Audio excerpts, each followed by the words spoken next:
Do you sometimes get photos from friends taken with an Android device and find that their pictures are wider and have more vivid colors? Do you want the same on your iPhone? Can it be done with an iPhone? The answer is yes, and I'll show you how to do it right now. But do you really want to do it? Stick to the end, and I'll show you something surprising. Hi, I'm Rafi Saar from Seikopa Productions. As always, please subscribe to this channel and hit the bell so you'll be notified when I post more videos like this one.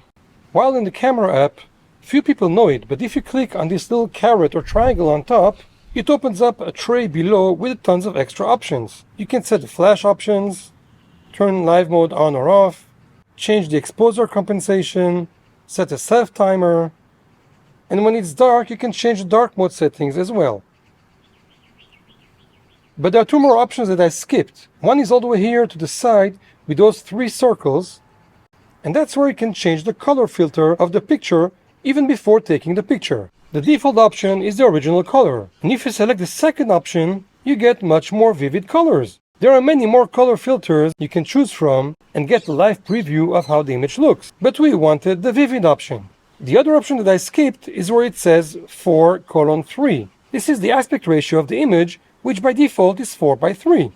You can change that to a square image, or 16:9, which will give you a wide image like an HD TV. Let me take a picture with those new settings, and we'll later compare them with the default ones.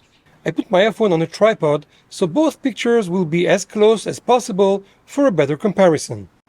Now I'll set the aspect ratio back to 4:3,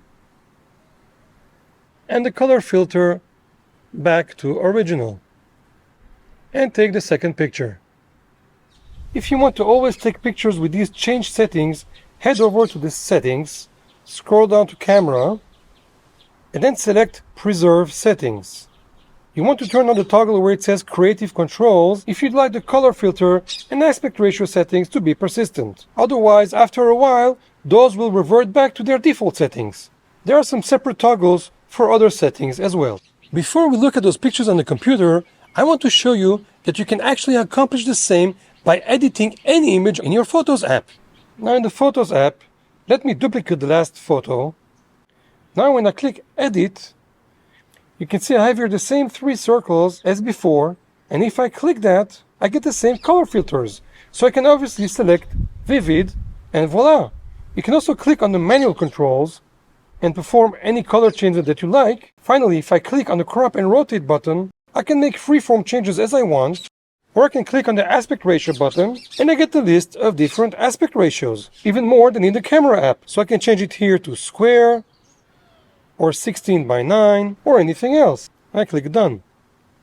By the way, you can even copy your edits here, and then select a bunch of other pictures and make a batch edit by selecting paste edits, and boom, all those pictures will have the same changes applied all at once. Now let's compare the two pictures we shot before, and I think you're going to be surprised. So I have here the original 4:3 photo, and I'll add the 16:9 photo on top. You can also see here the more vivid colors, and I'm going to align them so they're showing the exact same thing. Let me add a border so it will be easier to distinguish between the two pictures. Now, can you see that? The 16:9 photo is smaller than the 4:3 photo.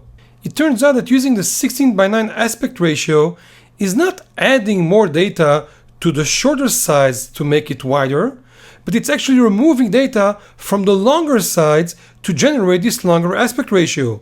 So we didn't gain more data, but we actually lost part of the image. Is that what you really want? Do you want to purposely take photos with less data beforehand? Or would you prefer to get the most data that you can and later on decide how much of that data to keep?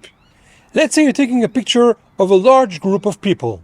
Here's an illustration. Let's say I want to get rid of the extra grass and extra sky and only focus on the people. If I edit this image, I can manually make the changes that I want. I can select here 16:9 and I get this. Or I can even select wallpaper and I get this nice, very wide shot of the group. Wow, look at that. By the way, you can artificially create panoramas from regular photos by cropping this way. So it's really up to you. Apple chose to capture images with more natural colors and use the standard 4:3 aspect ratio, which is also what its image sensor captures. If you prefer to change these default settings and you know that you're not one to go make edits afterwards, then by all means, make these changes before you capture your images like I showed you.